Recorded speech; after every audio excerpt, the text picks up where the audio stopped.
This is Copenhagen, and Stan Kroenke, this is what you need to do to save Arsenal next season. If you think your bank holiday weekend was a bit of a strange one, have a glance over to the red side of North London. Arsenal's season has been a bit like one of those dreams where life seems almost normal, but you know there's something going wrong somewhere. You're in an important football match and your boots keep falling off, or you're in an exam and your pen keeps turning to jelly every time you try to write, or you're Arsene Wenger trying to motivate a group of players who seem to not hear a word you're saying.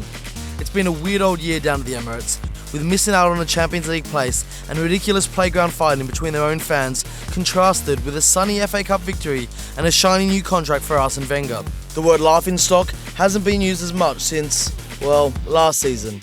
But with the managerial situation sorted out and the hungry trophy cabinet restocked for another summer, Arsenal need to start making the changes that ensure their 2017-2018 season is less like a travelling circus that lets all the animals out to play and more like the proud, multi-billion-pound football club that it should be.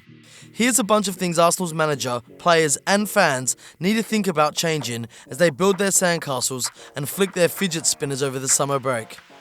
With Wenger's contract extended for another 2 years, he needs to start compromising on his beliefs a little more.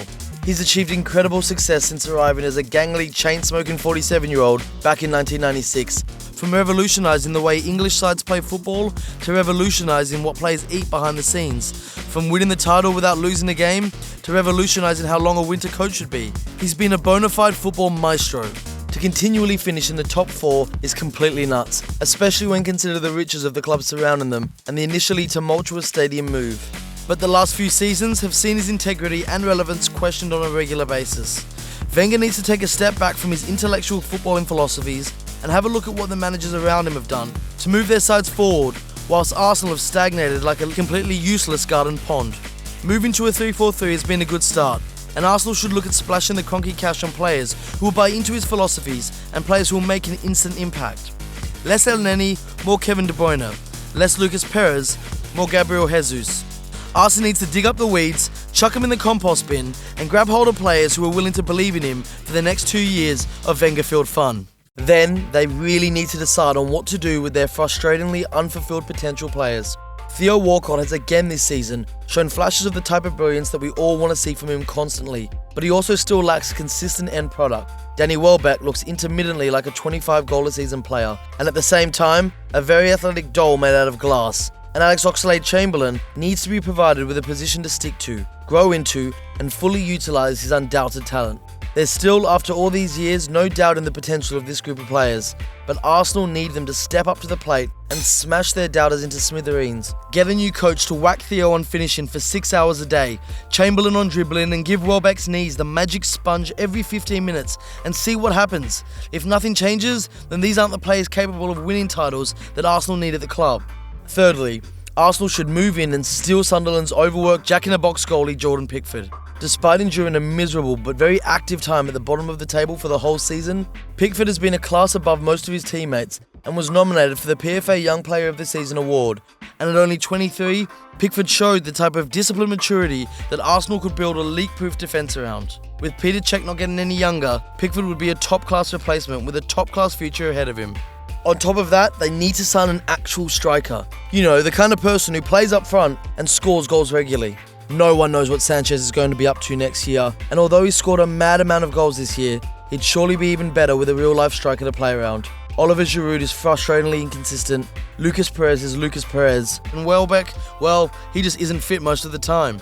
Kroenke should put his hands in his heavy pockets and have a go at Nabin Dolberg from Ajax, Mbappe from Monaco, or Timo Werner from Red Bull Leipzig.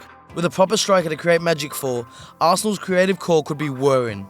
If someone could tell Granit Xhaka to calm the down and concentrate on using his delicious left boot, then things would really start to look a lot better for Arsenal's underperforming midfield. Maybe they wouldn't even need to sign a new centre mid. Xhaka has a wicked technique, a wicked eye for a pass, but also has a wicked tendency to go nuts. If someone can come in and channel his enthusiasm for kicking 10 balls out of opposition players into a will to play a lovingly weighted pass to a player in red, Xhaka could become an invaluable part of what would be a way more cohesive Arsenal side with a way more impactful central midfield. Just imagine Vieira, don't cry now lads, grabbing hold of Xhaka, Coquelin, El Neni, Cazorla and Ramsey and whispering, "Look lads, this is how you do it," during every Tuesday morning training session. Yes please. Yes please very much. Oh, and buy a brilliant centre half. Please, it's just not funny anymore. And the fans, you guys, stop the planes, stop the hashtag, stop the whinging. We know it must be difficult having all those world-class players, that brand new stadium, a manager who really cares about constant European football, but enough is enough, guys. With a new spine running through the centre of the Arsenal side and Wenger settling in for another 2 years, the fans would be ridiculous not to unite and provide a backbone to the building process that is needed at the Emirates. With a fresh set of impacting players and 60,000 fans pulling in one direction, things could be all gravy in the red half of North London next year. Who knows, maybe there'd be no need for Arsenal Fan TV.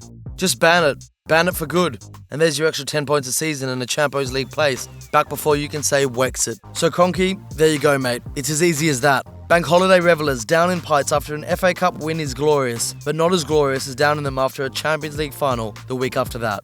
Count the pennies in your change jar, get busy over the break, and come back to us when you need any more summer holiday advice. Tell us what you think, Arsenal, and if we missed anything, tell us below what you think Arsenal need to do to improve on this season.